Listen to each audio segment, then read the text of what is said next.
India gained its independence on 15th August 1947. But freedom alone did not make India a republic. In the years that followed independence, the Constituent Assembly was still debating. The drafting committee was still finalizing the text. And what would later become the world's longest written constitution was still being written. India was free, but it was yet to define how it would govern itself. Then came the midnight of 26 January 1950. As the clock struck 12, every law, every right, every duty of Indian citizens was about to change forever.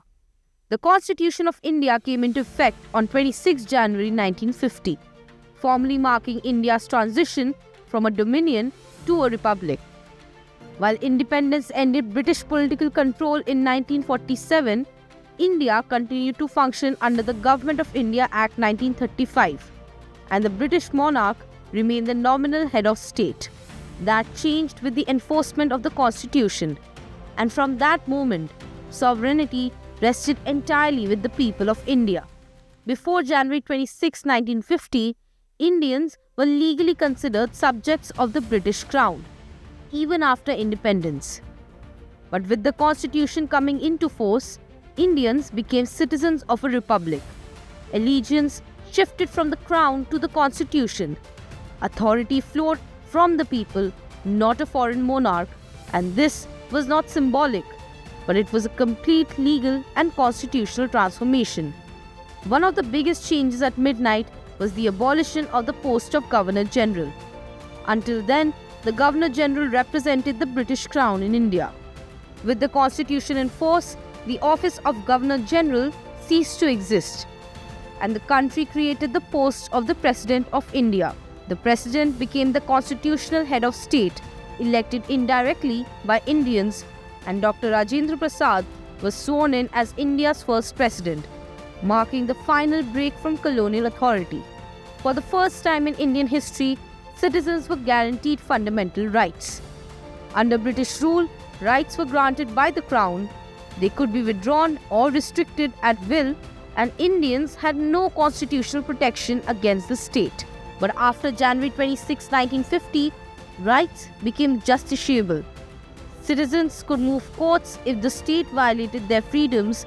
Equality before law, freedom of speech, religion, and personal liberty became constitutional guarantees. This fundamentally altered the relationship between the state and the citizen. The Constitution replaced colonial rule with rule of law. No authority, not the parliament, not the government, not even the president, was above the Constitution. An independent judiciary was empowered to interpret the Constitution, strike down unconstitutional laws, protect citizens from excesses of power. For a newly independent, deeply diverse nation, this was a bold and unprecedented experiment. January 26 was not chosen randomly. It commemorated Purna Swaraj Day, declared by the Indian National Congress in 1930, the day India first formally demanded complete independence. By adopting the Constitution on 26 January 1950, India symbolically fulfilled a promise made 2 decades earlier. At midnight and in the days that followed, India adopted its own national symbols. The federal structure came into force, center and state relations were constitutionally defined, and universal adult franchise became a reality, giving voting rights to millions overnight. India chose democracy not gradually but immediately. The transformation of India into a republic was not limited to governance alone. Around this historic transition, Jana Gana Mana was formally adopted as India's national anthem on 24 January 1950, just 2 days before the Constitution came into force. Vande Mataram was recognized as the national song. The state emblem of India, featuring the lion capital of Ashoka, was adopted, symbolizing power, courage, and pride. India officially embraced the identity of a sovereign, socialist, secular, and democratic republic, ideals that would later be explicitly reflected in the preamble. The national flag, already adopted in 1947, now represented a republic governed by its own constitution, not a dominion under the crown. Together, these decisions shaped not just India's political system, but its national identity.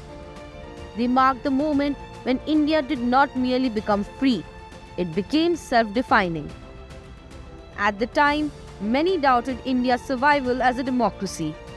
A poor, illiterate, linguistically diverse nation and newly partitioned was seen by skeptics as ungovernable. Yet, India chose a written constitution, universal rights, independent institutions, a democratic republic, and it chose them all at once. 77 years have passed since India became a republic. These 7 decades stand as a testament to the strength of the rule of law, the resilience of Indian democracy, and a constitution that binds and holds India together, defying every prediction that India would not last either as a nation or as a democracy.